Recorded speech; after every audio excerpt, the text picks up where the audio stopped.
Ako si Petit Flood, kilala sa Savis Mission as Lola Savi.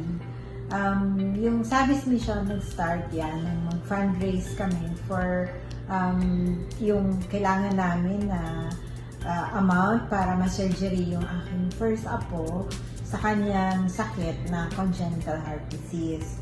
Si Sabi kasi nung nasa tiyan pa lang, may narinig na silang mga murmurs sa heart niya. So, alam na ng doktor na magkakaroon ng problema sa heart pag pinanganak siya. So, lumabas kami from the hospital from his birth na meron siyang feeding tube kasi hindi siya marunong lumunok. Habang tumatagal, medyo nagde-deteriorate yung kanyang health. Pag uwi namin sa kanya, sabi hindi na siya pwede tanggalin sa oxygen kasi talagang bumabagsak na yung oxygen levels niya. Ang nahirapan kami sa hospital, sa public hospital, alam naman natin kung gaano ka hirap doon kasi yung mga sources lang na available sa kanila, yun lang. Ang bulk nun is marami kang kasama na alam mo mas nahihirapan pa sa pinagdadaanan mo kasi kami medyo may kakayahan pero sila sobrang hirap na halos din na sila kumakain. So paano ka kakain kung ikaw lang, yung mga kasama mo wala. So yun, napakabigat sa damdamin na hindi ka makatulong ng time na ganun kasi may pinagdadaanan ka.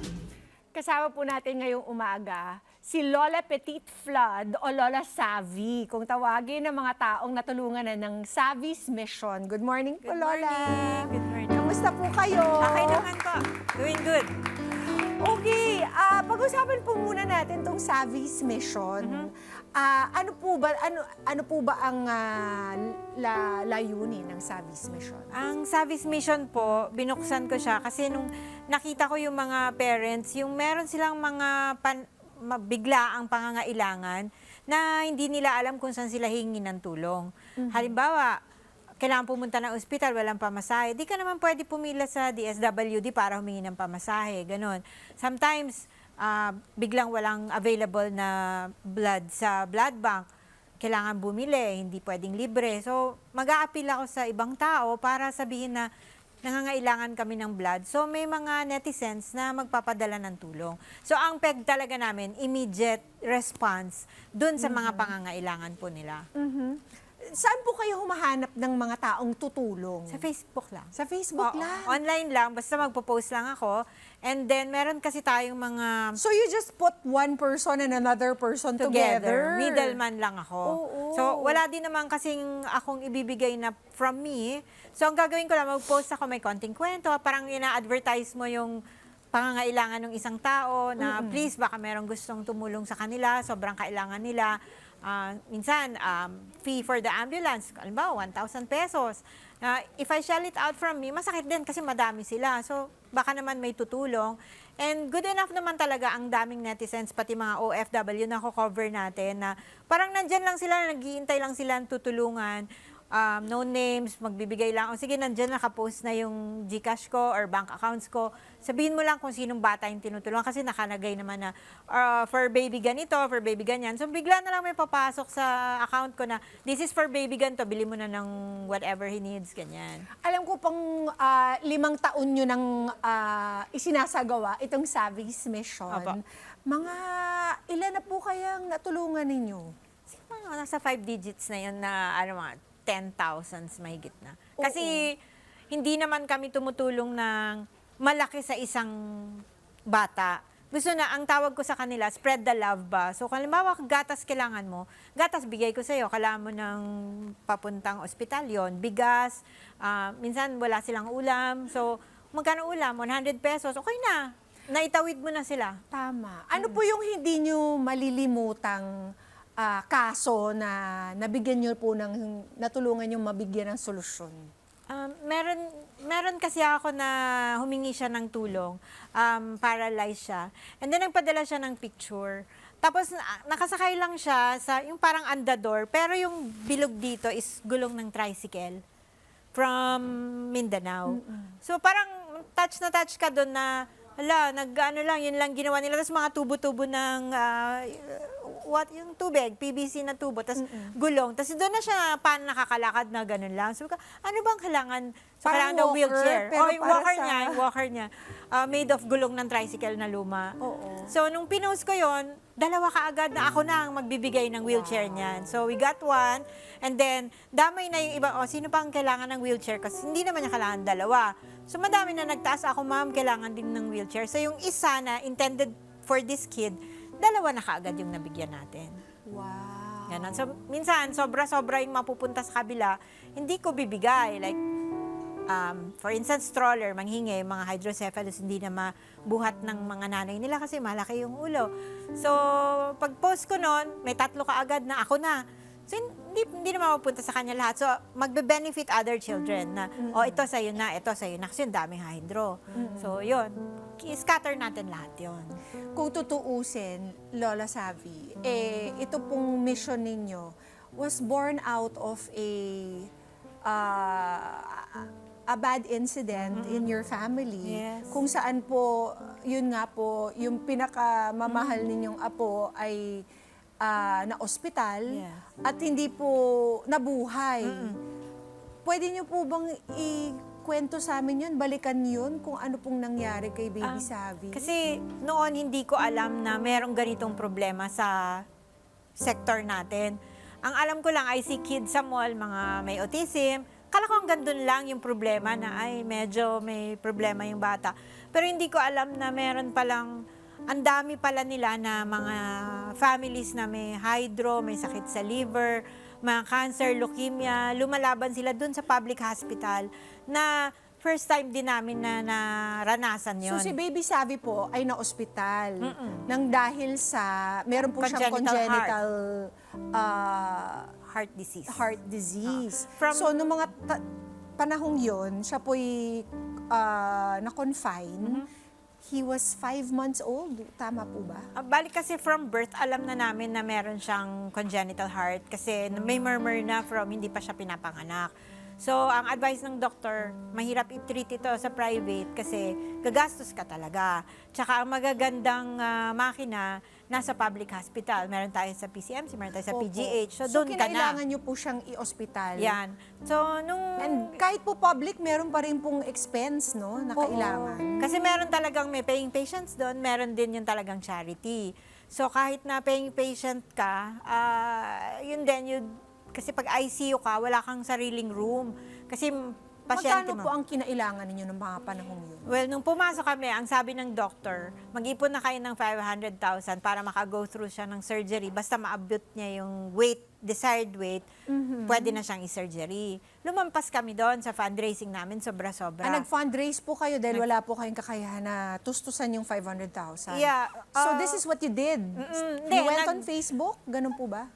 Gumawa ako ng project, mga bags, mga eco bags na made of tarpaulin, printed, kasi ano naman ako sa merchandising, so talaga binenta ko siya.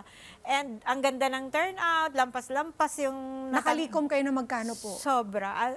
Siguro mga more than 1M din. Wow! Pero our bill was 2M. Wow!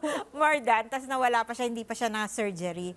Kasi ang tagal niya sa hospital, tapos inabutan siya ng COVID doon. So, nung nawala siya, ang laki pa ng deficit namin sa hospital. So, tuloy-tuloy pa rin yung fundraising. At one point, nag-decide ako na, tika muna, ipaglaban ko yung buhay, wag na yung wala na. So, instead na lahat, ibabayad ko dun sa kulang namin, alam mo na may mga pangangailangan. So, one at a time, tumutulong kami. Halimbawa, my son would say na, alam mo, si Mrs. ganito, hirap na hirap siya, ganyan. O sige, siya muna. So, every week, kung ano yung ma-raise namin for that, mapunta to kay Mrs. Santos, mapunta to kay Mrs. Sanchez. Kung lahat ng mga classmates nila dun sa garahe ng ospital, isa-isa namin silang tinulungan. Tapos, nung merong time na, teka lang, parang mas gusto ko ibang setting naman, mag-grant ako ng gusto ng bata. So kahit ano po, ito pong Savvy's mission, talagang anything and everything Anything goes, oo. na hinihiling nila. Yeah. Like, etong summer, di ba, sobrang init. So sabi ko, kamusta kayo dyan? Ma'am, hindi siya makahinga, ganito. So ang hiniling ko was mga electric fan. Magpo-post ako, ito si baby, nasa loob ng balde ng pintura, init na init, gano'n. Sige, ako nang bibili ng electric fan yan. So, siguro mga close to 300 na electric fan yon na each person would donate 1 to isang bata, ganyan. So, o ikaw, ano gusto mo? Ako, clip fan lang. Magkano yung clip fan? 240 pesos. Ano na natin yon, coffee na natin yon, or tea natin yon kung saan. But, grabe ma-benefit yon sa isang bata. So parang yung kawalan nyo po sa pamilya, napuna naman po ng pasasalamat ng mga ibang taong Sobra. natulungan ninyo dahil sa Savi's Mission. Overwhelming yun. Lalo na yung pag tatawagin ka talaga nila, tsaka sasabihin nila sa'yo na naitawid mo sila. Naitawid mo sila. There was one time na 6 bags of blood yung kailangan namin. Less than 20 minutes, I got the 6 bags na talagang umiiyak na yung nanay na saan ako kukuha? Walang blood bank, walang laman, walang ganun. 10 p.m., past 10 p.m. Ayun na, takbo na sila sa kung saan sila bibili ng blood. So Lola, masasabi po natin na kahit 7 months lang po nabuhay si Savi, He opened my eyes. yung epekto naman niya, yung naging difference Yes. na nangyari ng dahil sa Savi's Mission, Yes. lives on. True. Hindi Kasi po ba? po noon, ang pangalan ng project namin was Savi's Mission, Savi's Fundraising Project. It occurred to me, sabi ko, parang talagang yung bata na to, parang may pinaparating siya sa akin na ito. So sabi ko, it must have been his mission to open my eyes na, oy, kaya mong tumulong. Kaya mong tumulong sa marami, do it. Kasi para pagkuha ng tulong is, mina-merchandise ko, mina-market ko yung mga bata, and doon ako magaling eh. So, parang yun. Ano naman po yung naging feeling ninyo as a family upon losing Savi? Siyempre, we were sad. Pero we prayed na ibalik siya na as a healthy boy. And granted. Oh. Meron na siyang baby brother na healthy. Tapos talagang from yung pictures niya sa tummy pa lang, ikaw yan eh, bumalik ka na eh. Siya talaga. And at the same time, may Savi's Mission pa na Yes. patuloy tumatakbo at na tumutulong sa iba. Yes. Ano po yung balik nito sa inyo? Yung pinakasukli? Ay, ano bang tawag doon? Payback. Iba rin talaga yung saya. Plus, pati yung mga nagbibigay sa amin, yun yung masarap na sabihan ka na, thank you for doing this, na nakakatulong kami in our own little way through you. Kasi halimbawa, pupunta ka sa isang malaking charity, hindi ka naman makakapagbigay ng 100 pesos, 200 pesos. Pero through us, kahit magkano ibigay mo, yung totoo, may nagbibigay 2 pesos, 3 pesos, pasensya ka na, ito lang yung pera ko. Pero sige, ipunin natin yan, makakabili tayo ng something for that. Ganon. Minsan, sige, magpapa-hotdog tayo, tuwang-tuwa yung mga bata, hotdog yung ulam nila. And then may magdo-donate sa amin ng, ma'am, pang hotdog na to, kasya na ba yung 20, 30, 40? Papasok lahat yan. And then sabi ko, okay, meron na tayong 2,000 pesos, ilan yung bibigyan natin ng hotdog? Tanong ko magkano hotdog sa inyo. Pag sabi niya, 48 isang balot, 48 talaga yung bibigay ko sa di ba? Ganon. So, Hanggang kailan nyo po gagawin ito, Savi's Mission? hanggang kaya. Savi's Masarap na eh. Mission. Parang, tsaka, hindi mo na, minsan, sobrang busy ako sa work. Sabi ko, May work pa pala kayo, Lola, on the oo, side. may sarili akong business. Oh. So, yung ngayon, sabihin ko sa isip ko, teka lang muna, kailangan ko muna. Kasi hirap ng negosyo eh. Kailangan dun muna ako concentrate. Pero pag matutulog na ako, hindi pwedeng hindi mo buksan yung Savi's Mission, baka may urgent na need. So, pag may urgent, tas minsan magpo-post ako na, pasensya muna ha, late ako, hindi ako makaano sa inyo, hindi ako makabukas masyado ng pero makikita ko pag super urgent, sisingit at sisingit mo. And hindi talaga ako matulog ng madaling araw kasi the OFWs are awake. Tapos sila yung nagbibigay. So pag may nag-inquire, sino may kailangan kausapin mo, kahit 2 o'clock, 3 o'clock. May husband ko, hoy, hindi ka na naman natutulog dyan. Ganon. So, kailangan eh. Ano, Lola, yung pinaka natutunan mo about human nature dito sa Savi's Mission? Marami pang mabait. Marami pang mabait sa buong mundo. Maraming hindi madamot. And parang kailangan mo lang talagang mag-reach out na baka naman meron kang itutulong. Or minsan kwento-kwentuhan lang. Ayan na, meron nang dadating. Halimbawa, ito, bahala ka na. Sana 10 bata ang matulungan nito. yun, ang ano sana namin, peg namin hanggang end of the year, another 1,000 kids bago matapos yung taon. And simple lang yung hinihiling nila. Shoes, sometimes art set, milk, ganon. And kahit pre-love na mga toys, very much welcome po. Yun. 'Di ba? Huwag po tayong mahiya na Walang maliit sa amin. 1 peso, 2 pesos lang po yung pwede nating i-contribute, 'di ba? Call out na nga ako ng bangko. Anong meron? Bakit piso-piso yung pumapasok sa'yo? At kung gusto po ng mga kada nating i-reach po kayo para mag-donate, saan po ba kayo Sa Facebook mahanap? lang, Savis Mission. Bisita lang po kayo doon and meron po doon na nakalagay kung ano yung ano yung mga wishes nila. Simpleng-simple lang po ang mga hiling ng mga bata. Pag nakita niyo po yung pictures nila na pinadala nila na natanggap na nila yung mga regalo nila, sobrang matutuwa din po kayo, hindi lang po kami. So sana po dalaw po kayo sa Savis Mission. Maraming salamat, Tia. Lola Savi. Nakakatuwa naman po ang naging experience po ninyo na how you turned something, a sad and bad incident into something good. Yes. And lasting for so many people. Maraming salamat, Thank you Lola also. Savi, Thank for your you. time this morning. Thank you.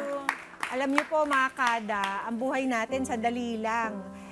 Dapat talaga gamitin natin itong short time natin dito sa mundong ito para gumawa ng kabutihan that will earn us something that is not, that cannot rot or cannot be stolen here on earth. Ibang happiness. I'm sure, Lola, pasok na kayo. Sana po ay na-inspire po kayo sa kwento ni Lola Savi ngayong umaga. Mga Kanet 25, this is Pia Guanyo Mago. For more Kada Umaga updates, please click the subscribe button and follow us on Net25 social media pages at Net25 TV and at Net25 Entertainment Facebook page. See you guys. Bye!